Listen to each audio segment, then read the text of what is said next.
आता इकडे बघ.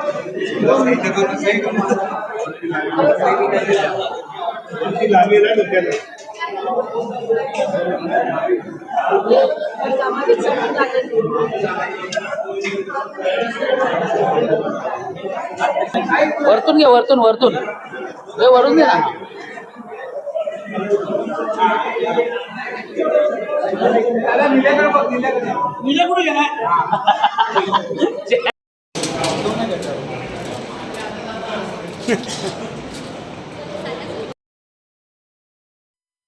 इच्छुक उमेदवार म्हणून आज प्रत्येक जण प्रत्येक पक्षातलं उमेदवारी अर्ज घ्यायला इथे महापालिकेने सार्वत्रिक निवडणूक जे आज सुरुवात झालेली आहे ते घ्यायला आलेले आहेत.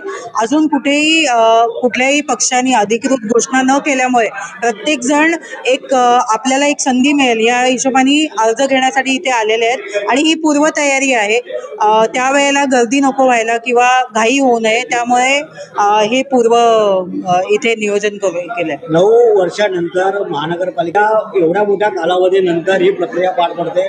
आपण कशा पद्धतीने इच्छुक होतात, काय याबद्दल सांगा.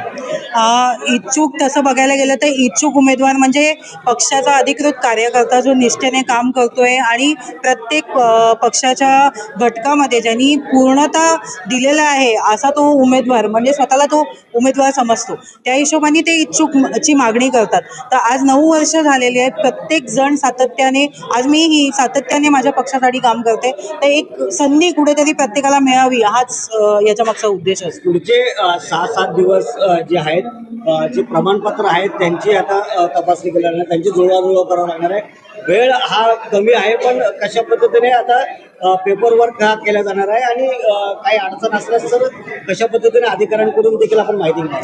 ॲक्च्युली 9 वर्ष झाल्यामुळे प्रत्येकाने ही पूर्वतयारी आधीच केलेली आहे. सगळे जी पेपरची जमवाजमव आहे याची सुरुवात तर कधीपासून झालेली आहे. फक्त आज एक अधिकृत निवडणूक आयोगाकडून आणि ठाणे महानगरपालिकेकडून जी सुरुवात झालेली आहे त्याला एक म्हणजे आपण इच्छुक आहोत किंवा आपल्याला एक संधी मिळावी याच हिशोबाने प्रत्येकजण पाऊल उचलते.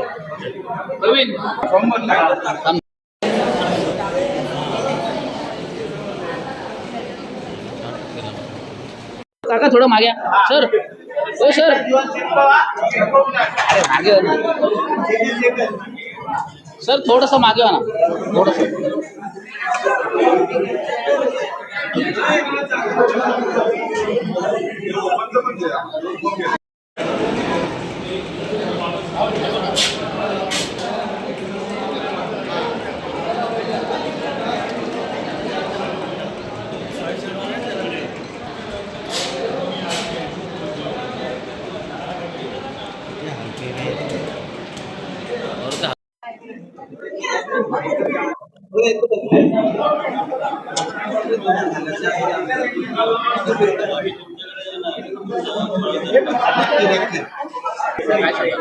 साहेब, सध्या ठाणे महानगरपालिकेच्या निवडणुका लागल्या आहेत आणि त्याच अनुषंगाने आज आम्ही फॉर्म वाटप सुरू झालेलं आहे. आणि जे इच्छुक आहेत, इच्छुक तर सर्वांनी असावं, मग ते विरोधी पक्षातले असू देत किंवा सत्ताधारी पक्षातले असू देत. आणि खास करून दोन्ही विरोधकांना सुद्धा आणि आमच्या पक्षाला सुद्धा आम्ही विनंती करू की यावेळेस त्यांनी नवीन म्हणजे युवा पिढीला उमेदवारीची संधी द्यावी. आघाडीची घोषणा झालेली नाही आणि आपण सर्वजण अर्ज देत आहात. कशा प्रकारे उत्सुकता ह्या 9 वर्षानंतर या निवडणुकीची लागली आहे. बघा तुम्ही, युतीची घोषणा जरी अधिकृतरित्या झाली नसली तरीही आम्ही मनसे आणि शिवसेना उद्धव बाळासाहेब ठाकरे या पक्षाचे कार्यकर्ते एकत्र येऊन प्रचाराला सुद्धा लागले आहोत.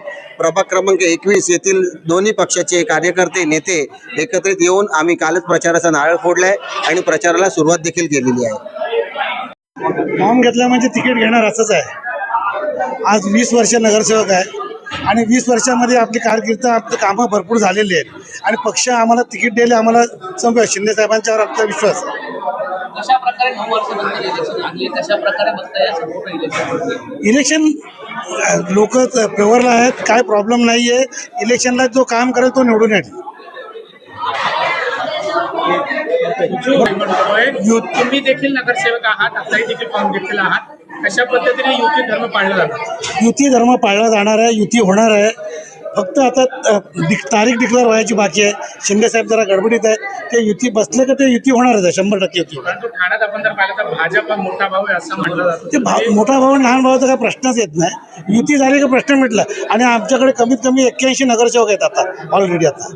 आणि थोडं वाटाघाटीमध्ये थोडं कमी जास्त होऊन जातील आणि शिवसेनेचा महायुतीचा महापौर बसेल. परंतु भाजपचे अनेक मंडळ अध्यक्ष म्हणले आहे की थेट आम्हाला 50% जागा द्यावी जेणेकरून ठाणे आता ते महापालिका. वरच्या लेवलला आहे, ते वरती बघतील ते कसं असेल, कसं वाटप करायचं ते वरचं लोक होणार. आपण काय बोलणार, आपण आमची तिकीट मिळते हे बघणार आहोत. परंतु तुमच्याही कार्यकर्त्यांमध्ये इच्छा होती की स्वतंत्र लावा, कारण आपण 2017 मध्ये सर्वात जास्त नगरसेवक जे आहेत ते शिवसेनेचे निवडून आले होते.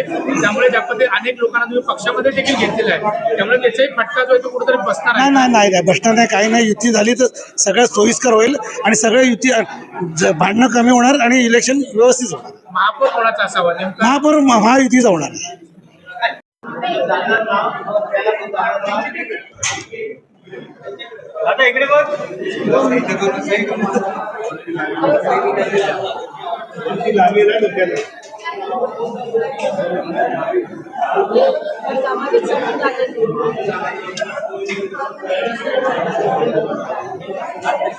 वरतून घे, वरतून वरतून वरून घे ना.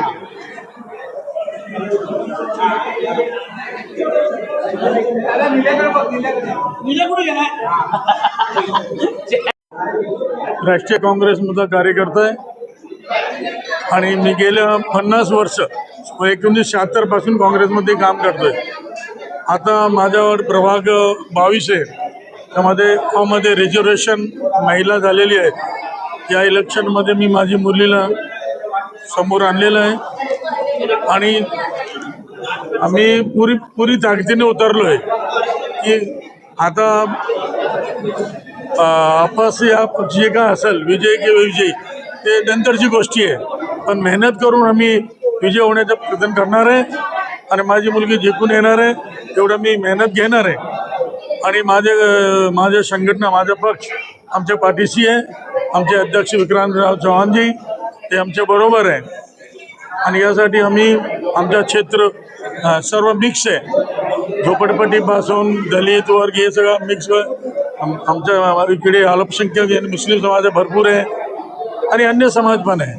पण आम्ही या इलेक्शनमध्ये ताकदीने उतरलो आहे.